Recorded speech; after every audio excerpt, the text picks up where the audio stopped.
Praise the lord. ప్రభువైన యేసుక్రీస్తు నామములో మీ అందరికీ వందనములు తెలియజేస్తూ, మీరందరూ కూడా దేవుని కృపలో అనునిత్యం వర్ధిల్లాలని మనస్ఫూర్తిగా కోరుకుంటూ, మీ అందరి కొరకు ప్రార్థన చేస్తూ, ప్రతి ఉదయం దేవునితో అనే ఈ ఆధ్యాత్మిక కార్యక్రమానికి మిమ్మల్ని అందరినీ కూడా ఆహ్వానిస్తున్నాను. ఈ ఉదయం దేవుడు మనతో మాట్లాడుతున్న శక్తివంతమైన మాట 126వ కీర్తన 3వ వాక్యము. యెహోవా మన కొరకు గొప్ప కార్యములను చేసి ఉన్నారు. ఆమేన్. అవునా కదా? నీ కొరకు నా కొరకు యెహోవా ఎన్నో ఎన్నో ఎన్నో గొప్ప కార్యములను చేసి ఉన్నారు. వాటన్నిటినీ తలచుకుని కృతజ్ఞతాభావం మనలో ఎప్పుడు ఉండాలి. ఆమేన్. ఎన్నో మన జీవితంలో ఎన్నో గొప్ప కార్యాలు జరిగించారు. మనం ఇలా ఉన్నామంటే కేవలం ఆయన కృప వలన మాత్రమే మనం ఇలా ఉన్నాము. ఎవరైతే ఈ సత్యాన్ని గ్రహిస్తారో వాళ్ళు అనునిత్యం కూడా దేవునిలో వర్ధిల్లుతూనే ఉంటారు. దేవుడి యొక్క చేసిన కార్యములను మర్చిపోయి దేవుడు నా కొరకు ఏమి చేశారు అనేవారుగా ఉంటే మనం ఏమి చేయలేము. ఏమి చేశారు అంటే నీలో ఇలా జీవం ఇచ్చారంట, కేవలం ఆయన చేసిన కృపే, ఆయన చేసిన మేలే. నువ్వు కడుపు నిండా భోంచేస్తున్నావంటే దేవుడు నీ పట్ల చేసిన మేలే, అది గొప్ప కార్యమే. నీకు దాహం అవుతున్నప్పుడు నువ్వు తృప్తిగా వాటర్ తాగగలుగుతున్నావంటే అది దేవుడు చేసిన గొప్ప కార్యమే నీ పట్ల. అది హల్లెలూయా. జనాలు ఏదో ఏదో ఏదో కావాలని కోరుకుంటుంటారు. అలా చేస్తేనే దేవుడు నాకు గొప్ప కార్యం చేసినట్టు, నేను ఇలా ఉంటేనే దేవుడు నా కొరకు గొప్ప కార్యం చేసినట్టు అని అనుకుంటూ ఉంటారు. కాదు, శ్రమదినమందు నీవు మొరపెట్టగా యెహోవా నీకు ఉత్తరం ఇచ్చుచున్నారే, నీ ప్రార్థన ఆలకించుచున్నారే, నీ ఇరుకలలో నీకు విశాలత కలగచేయుచున్నారే, అంతకన్నా గొప్ప కార్యం నీ పట్ల ఏమీ లేదు. హల్లెలూయా. దేవుడికి మహిమ కలుగును గాక. చాలామంది ఈ విషయాన్ని గ్రహిస్తారు. దేవుడు నా కొరకు గొప్ప కార్యములను చేశారు కాబట్టి నేను ఇలా ఉన్నానని.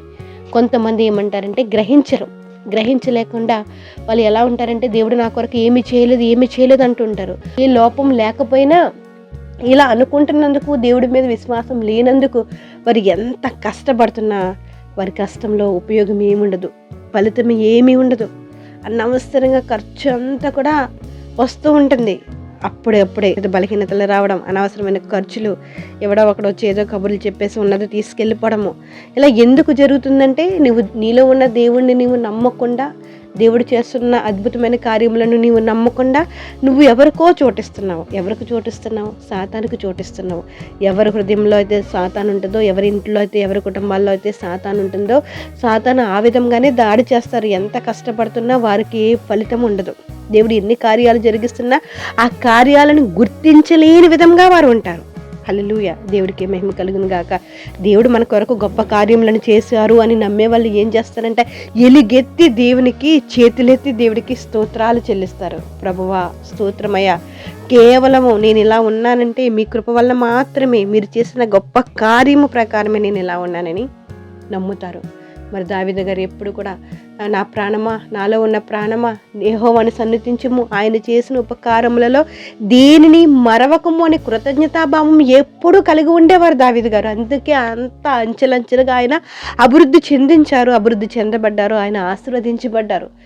దేవుడు మేలులను ఎప్పుడు నువ్వు జ్ఞాపకం చేసుకుంటూ, దేవుని వల్లనే నేను ఇలా ఉన్నాను, దేవుడు నాకు సహాయం చేస్తున్నాడని ఎవరైతే గ్రహిస్తారో వారు తప్పకుండా అభివృద్ధి పొందుతారు. ఇప్పుడు నీలో అభివృద్ధి లేకపోవచ్చు, నువ్వు చిన్నగానే ఉండొచ్చు, నువ్వు మహాభివృద్ధి పొందుతావు. మొదట నీ స్థితి కొద్దిగా ఉండనను నువ్వు తుదకు మహాభివృద్ధి పొందుతావు. ఎప్పుడు దేవుడు నీలో ఉన్నప్పుడు, నువ్వు దేవుడు చేసిన గొప్ప కార్యములను తలచుకుంటూ ఆయనకు కృతజ్ఞతాస్తుతులు చెల్లిస్తూ, చేతులెత్తి నీవు స్తుతులు చెల్లించినప్పుడు, నువ్వు దేవుడికి విలువిస్తున్నప్పుడే. నువ్వు ఇలా ఉన్నావంటే కేవలం కృప. ఒప్పుకోక తప్పదు. ఎవరైతే ఒప్పుకుని దేవునికి అనునిత్యము స్తోత్రార్పణ చేస్తారో, భక్తిలో ఎదుగుతారో, దేవుడికి దగ్గరగా ఉంటారో, ఆయన చేసిన గొప్ప కార్యముల పట్ల నమ్మకాన్ని ఉంచుతారో వారు తప్పకుండా ఆశీర్వదించబడతారు. ఆమేన్. ప్రార్థన చేసుకుందాం. జీవం కలిగిన దేవా, మీ వందనాలు స్తోత్రములు చెల్లించుకుంటున్నాం. ఈ ఉదయ కాలమేనైనా మీరు మాతో మాట్లాడారు ప్రభువా. నిజమే తండ్రి, మా కొరకు ఎన్నో గొప్ప కార్యములను చేసి ఉన్నారు తండ్రి. వాటన్నిటిని తలుచుకుని మేము మీకు కృతజ్ఞతతో ఎలుగెత్తి స్తుతించేవారుగా మేము ఉండడానికి మీరు సహాయం చేయండి నాయన. ప్రభువా, మిమ్మల్ని స్తుతించడము మాత్రమే మంచిది కదా ప్రభువా. మీకు వందనాలు స్తోత్రాలయ్యా. ఈ ఉదయ కాలం ఇలా స్తుతించడానికి మీరు ఇచ్చిన ఈ గొప్ప ధన్యతను బట్టి, కృపను బట్టి మీకు లెక్కలేనన్ని వందనాలు స్తోత్రాలు. ఎవరైతే ఉదయ కాలంనైనా మీరు ఎన్నో కార్యములను జరిగించారని గ్రహించి మీకు కృతజ్ఞతాస్తుతులు చెల్లిస్తున్నారో వారిని ఒక్కసారి జ్ఞాపకం చేసుకుని మరింతగా ఆశీర్వదించండి అయ్యా. మరింతగా మేలులతో తృప్తిపరచండి నైనా. వారిలో ఉన్న లోపాలన్నిటినీ సరిచేయండి తండ్రి. భక్తులు ఎదిగినట్లు, ఆత్మీయతలు ఎదిగినట్లు, మీకు దగ్గరగా ఉండినట్లు మీరు సహాయం చేయండి. ఈ సమయంలో బలహీనంగా ఉన్న ప్రజలను జ్ఞాపకం చేసుకోండి, బలపరచండి, ఆరోగ్యాలు దయచేయండి, స్వస్థపరచుదేవా. మీకు స్తోత్రాలయ్యా, మీకు వందనాలు తండ్రి. అప్పులతో బాధపడుతున్న వారిని ఒక్కసారి జ్ఞాపకం చేసుకుని విడుదల దయచేయండి అయ్యా. మానసికంగా బాధపడుతున్న బిడ్డలను ఒక్కసారి జ్ఞాపకం చేసుకోండి. సమాధానం లేని బిడ్డలను ఒక్కసారి జ్ఞాపకం చేసుకుని సమాధాన పరచండి ప్రభు. ఎగ్జామ్స్ రాస్తున్న బిడ్డలను ఒక్కసారి జ్ఞాపకం చేసుకుని మీ జ్ఞానాన్ని అనుగ్రహించండి. యవన బిడ్డలను జ్ఞాపకం చేసుకోండి అయ్యా. చండి బిడ్డలు జ్ఞాపకం చేసుకోండి. స్కూల్కి వెళ్తున్న బిడ్డలు జ్ఞాపకం చేసుకోండి అయ్యా. పసి బిడ్డలు జ్ఞాపకం చేసుకోండి. బాలింతలు జ్ఞాపకం చేసుకోండి తండ్రి. ఉద్యోగస్తులు జ్ఞాపకం చేసుకోండి. చేతి పని వారిని జ్ఞాపకం చేసుకోండి. వ్యవసాయదారులు జ్ఞాపకం చేసుకోండి ప్రభు. మీకు వందనాలు, వందనాలు, వందనాలు. ఈరోజు ప్రయాణం చేస్తున్న ప్రతి ప్రయాణాన్ని నేను దీవెనకరంగా, నేను ఆశీర్వాదకరంగా ఉండినట్లు మీరు సహాయం చేయండి. ఏ కీడు తలెత్తకుండా నీ రాకపోకలేని దేహం నిన్ను కాపాడిన వాగ్దానం నెరవేర్చండి ప్రభు. ఈరోజు పుట్టినరోజులు, పెళ్లి రోజులు జరిపించుకుంటున్న బిడ్డలు జ్ఞాపకం చేసుకోండి. విదేశాల్లో ఉన్న బిడ్డలు జ్ఞాపకం చేసుకోండి అయ్యా. విదేశాల్లో ఉండి తండ్రి చాలా ఇబ్బందులు పడుతున్న బిడ్డలు ఉన్నారయ్యా. ఇంకా జీతాలు రాకనైనా వెట్టి చాకరీ చేస్తున్న బిడ్డలు ఉన్నారు. వాళ్ళందరికీ విడుదల దయచేయండి.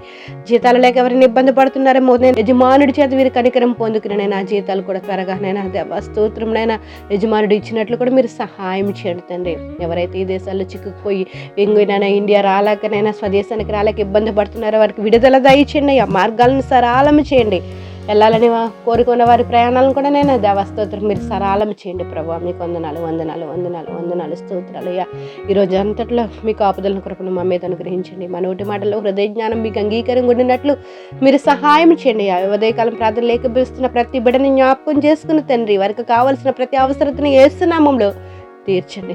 విడుదల దయచేయండి. ప్రతి బిడ్డల్ని బలపరచండి. మీరు ఎదిగినట్లు మీరు సహాయం చేయండి. ప్రార్థనా పనులుగానైనా తీర్చిదిద్దండి అయ్యా. ప్రతి ఒక్కరూ మీ యందు నమ్మకంతో, విశ్వాసంతో ముందుకు సాగినట్లు మీరు సహాయం చేయండి, బలపరచండి. ప్రతి ఒక్కరి పట్ల అద్భుతమైన కార్యాలు మీరు జరిగిస్తారని, సమస్త ఘనత, మహిమ, ప్రభావాలు మీరు పొందుకుంటారని ప్రభువుని యేసు నామములో అడిగి వేడుకుంటున్నాం మా పరమ తండ్రి. ఆమెన్. Praise the lord. అందరికీ వందనములు. దేవుడు మిమ్మల్ని దీవించి ఆశీర్వదించును గాక. God bless you all. ఇలా ప్రతిరోజు మరి దేవుని కృపను బట్టి మనం ఇలా కలుసుకోవడానికి దేవుడు అనుగ్రహిస్తున్న ఈ ఉచితమైన సమయాన్ని బట్టి దేవుడికి మహిమ కలుగును గాక. మరి ఉదయకాలమే మనం దేవుణ్ణి వెతికితే ఈ రోజు అంతటిలో కూడా చాలా సంతోషంగా మనము ముందుకు సాగడానికి దేవుడు సహాయం చేస్తారు.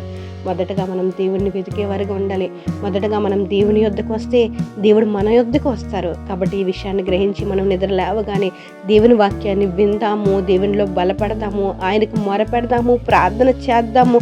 మన కుటుంబము నిశ్చయంగా ఆశీర్వదించబడుతుంది. అన్నిటికైనా శ్రేష్టమైనది ఏంటంటే దేవునికి స్తుతులు చెప్పడమే శ్రేష్టమైనది. దేవుని స్తుతించడమే మంచిది. కాబట్టి ఈ మంచి సమయాన్ని ఉదయకాలమే దేవుని స్తుతించడానికి దేవుడు మనకు అనుగ్రహించిన కృపను బట్టి దేవుడికి మహిమ కలుగును గాక. మన వీడియోస్లో 1000 స్తుతులు అని ఒక వీడియో ఉందండి. దేవుని స్తుతించడం చాలా మంచిది. 1000 స్తుతులు వీడియోని చూడండి. ఆ ఆడియో ద్వారా మీరు కూడా పలకండి, మీకే స్తోత్రం దేవా అని చెప్పండి. దేవుడు మిమ్మల్ని దీవించి ఆశీర్వదించును గాక. God bless you all.